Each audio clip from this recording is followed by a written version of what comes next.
overwhelming sense of impending doom, which might be my anxiety or a premonition of what's to come. Hard to tell. At the shiny double doors, I take a moment to compose myself, tuck an always stray hair behind my ear, and "Where the hell is she?" Heart galloping, I knock. "Sir, Mr. Johnson, it's me, Evie. Hi." Tentatively, I peek around the door. "I don't have all day, Eva. Get in here and shut the door." A headache looms from all his thundering, but I duly enter and sit in the chair in front of his vast desk, clasping my shaky hands together so he doesn't clock my nervousness. "Right, so, let me see here." He dons his specs as he reads a sheet of paper. "Book Scout, eh? One of 3 hired by Hollywood Films." "Yes, sir, Hank holds a meaty palm in the air that implies I should stop talking. That's fine by me. "Okay, so you've been here a year. Relocated from New York. Already have 2 films in development. Romantic comedies." And with that, he drops the piece of paper, as if it's downright offended him. "Well, as you can imagine, Eva..." "It's Evie, Don't interrupt." What century have I astro-traveled to?" He leans back on his chair with a creak and places his hands across the wide expanse of his generous belly. "We're taking a more streamlined approach now that I'm at the helm. Romantic comedies, yeah, they've had their time, but that time has been and gone. We're gonna focus on superhero films. That's where the money is.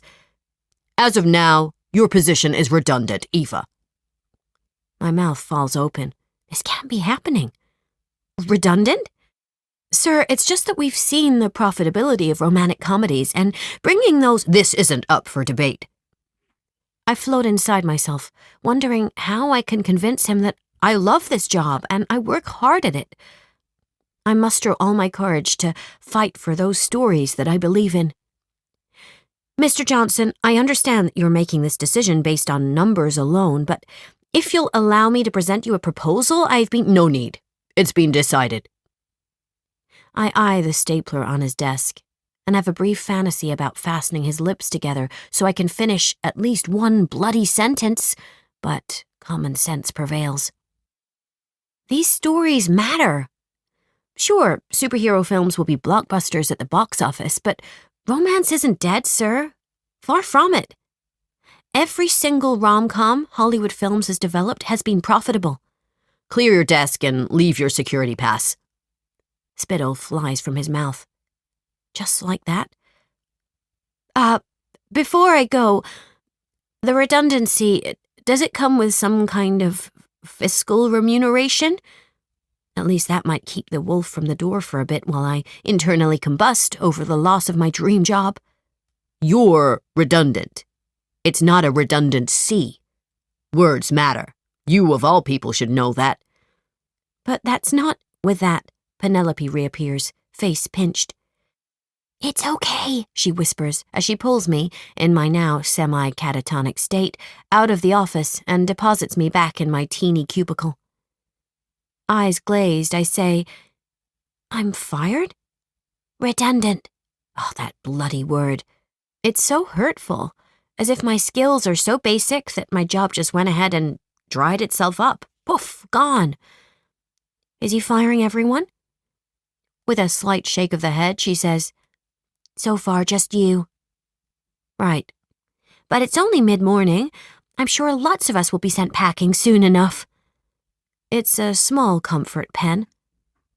I will myself to think. Is there any way I can salvage this job, even if horrible Hank is running the place? I feel protective towards the manuscripts that sit patiently on my desk and in my inbox. I'm their voice. What happens to them now? Penelope gives me a hopeful smile. "You're better off, seriously. Can you imagine working for this brute? There's not enough Cabernet Sauvignon in all of Napa to handle this kind of stress." The industry, as it's known, really is not for the faint of heart. I expel a breath.